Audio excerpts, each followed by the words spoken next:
So let's summarize now what we've done. We've finalized everything. We've got exactly what we wanted to get. So this is the outline, the map of what we did. We started with this fundamental definition between electric field and potential. It was a definition. Based on this definition, we were able to get the difference in potential between 2 points that are very close. And then we got the difference in potential between 2 arbitrary points, and we showed that this difference in potential is independent of the path. And from these points we showed how to get the potential at a point in space due to many point charges. You just add the potential due to each charge, and here in this formula we're taking the potential to be 0 at infinity. So this is the map of what we've done so far. It was a very long road to get here, but we've finally finished what we wanted to do. We go back to the big picture of what we wanted to do. We wanted to find another way of getting the electric field, which is based on 2 steps. The first step is when you have a charge distribution, how do you get the potential? Now we know how to get the potential.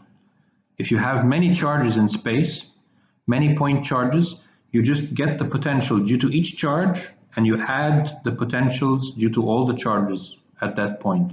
You're adding numbers.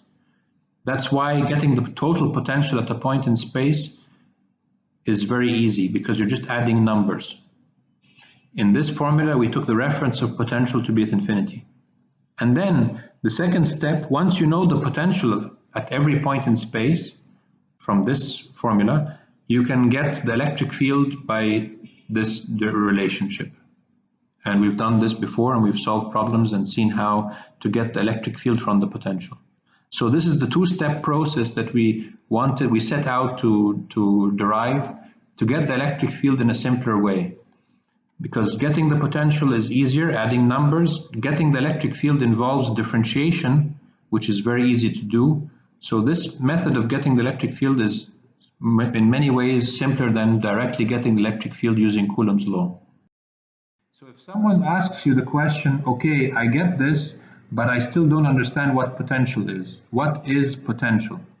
It's a good question, and at this point, try to think how you would answer this person if they asked you this question. At this point, I would just say that the concept of potential is just an alternative way to get the electric field. You don't have to give a particular meaning to it at this point. Instead of describing the effect of charges in space by a vector field, which is the electric field, we can describe it by a scalar field, which is the potential field.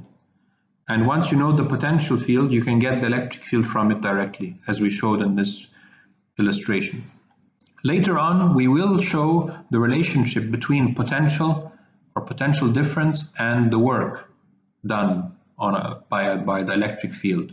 So by the electric force. So we can relate this to something a bit more concrete later on, but you don't have to really.